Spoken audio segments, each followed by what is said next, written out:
Hello students, आज हम numerical problems discuss कर रहे हैं principal of homogeneity of dimension से रिलेटेड।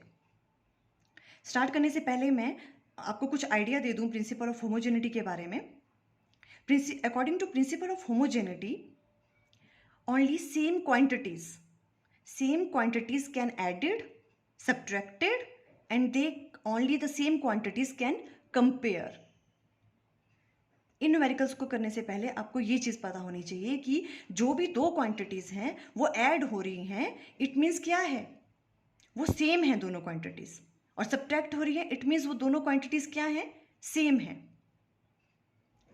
अभी हम उससे रिलेटेड क्वेश्चंस करते हैं तो आपको ज़्यादा क्लियर होगा। फर्स्ट है इन वंडर वॉल्स इक्वेशन। आपके पास वंडर वॉल्स इक्वेशन है कि स्टैंडर्ड है, ये वाली इक्वेशन दे रखी है। इस वाली इक्वेशन में क्या है, here what are the dimensions. आपके पास p plus A divided by V square and v minus B equal to R T के बराबर दे रखा है। इसमें a एंड b के आपको डायमेंशंस निकालने हैं, डायमेंशंस फाइंड आउट करने हैं। Here p is the pressure, v is volume, t is temperature and r is gas constant. ये आपके पास दे रखा है। इसको सॉल्व करने के लिए सबसे पहले हमने ये इक्वेशन राइट डाउन कर ली, ठीक है।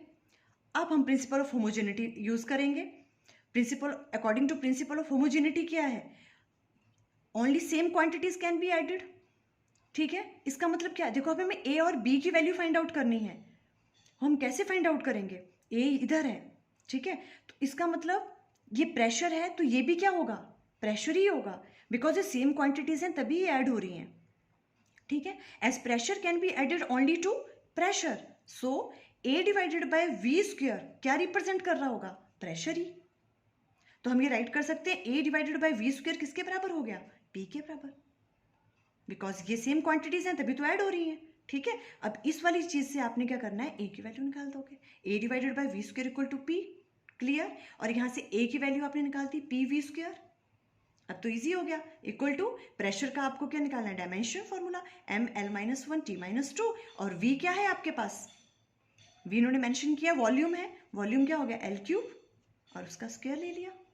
इसको सॉल्व किया ये, तो a की वैल्यू आपके पास आ गई, इजी सिंपल। सिर्फ यहाँ पे पता लगाना है, प्रिंसिपल ऑफ होमोजेनिटी लगाना है आपको, ये और ये किसके बराबर करना है, बराबर कर लिया तो a वैल्यू निकल गई। अब आपको b की वैल्यू भी फाइंड आउट करनी है, तो b आप यहाँ से निकाल लोगे। ये भी दोनों क्या हो रही है, आपस में सब्ट्रैक्ट हो रही है, इट मीन्स b भी किसके बराबर है, वॉल्यूम के ही बराबर है, ठीक है। ये v क्या है, यहाँ पे वॉल्यूम है, ठीक है। वॉल्यूम और b ये क्या हो गया, आपस में सेम, तो आप यहाँ पे राइट डाउन कर लो ये।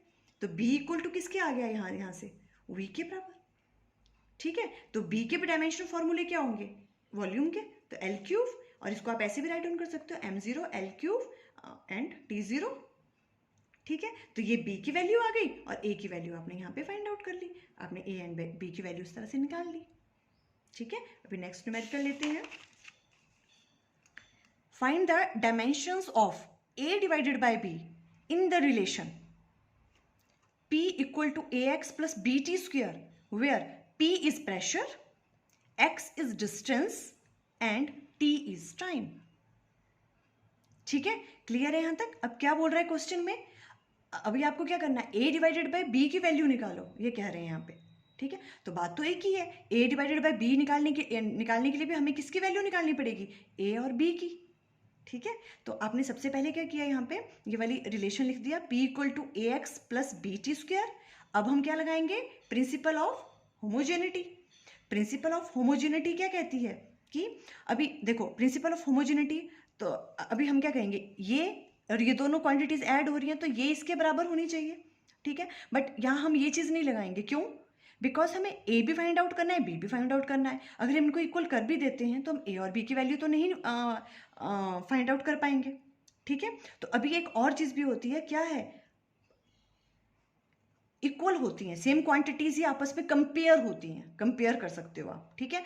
तो वो वाली चीज़ अगर हम यहाँ लगाते हैं तो उससे क्या हो गया, अगर ये क्या है, यहाँ पे p प्रेशर है तो ये वाली चीज़ भी क्या होगी, प्रेशर, बिकॉज ये भी प्रेशर होगा, ये भी प्रेशर, तभी तो ये इक्वल है। Pressure equal to this one is also pressure, this one is also pressure, ठीक है। तो यहाँ से हम ये फाइंड आउट कर सकते हैं, ठीक है। अगर इस तरह का क्वेश्चन आता है तो यहाँ पर तो क्या है, देखो हाँ मल्टीप्लाई में ये यूज नहीं होता, कि अगर आप ए को एक्स से मल्टीप्लाई कर रहे हो या किसी को भी कर रहे हो तो उनके यूनिट सेम होंगे। मल्टीप्लाई में ये नहीं करते, डायमेंशन सेम होंगे, ये मल्टीप्लिकेशन में नहीं ये वैलिड होता। सिंपल सब्ट्रैक्ट कर सकते हो सेम क्वांटिटीज़ को, सेम क्वांटिटी को आप ऐड कर सकते हैं एंड कंपेयर कर सकते हो। ठीक है, इस वाले केस में हम कंपेयर करेंगे। अभी हमने कंपेयर किया तो P इक्वल टू किसके बराबर आ गया, AX के बराबर।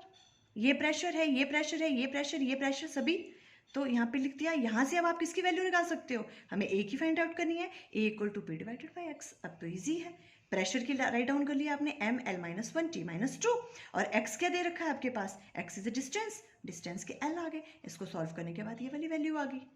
ठीक है, और सेकंड केस में आपको B के निकालने हैं। अगर ये इसके बराबर है तो ये भी C के बराबर होगा according to principle of homogeneity. तो B(T)² भी किसके बराबर आपने कर लिया, प्रेशर के, और यहाँ से B की वैल्यू निकाल दी P divided by T²। Pressure के भी राइट डाउन किए, T के भी किए, इसको सॉल्व कर दिया तो B की वैल्यू आ गई।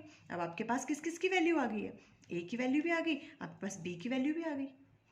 ठीक है, अब आपके पास A डिवाइडेड बाई V आपको पूछा है तो A को डिवाइड कर दो B से, और इसको सॉल्व किया तो ये आंसर आ गया।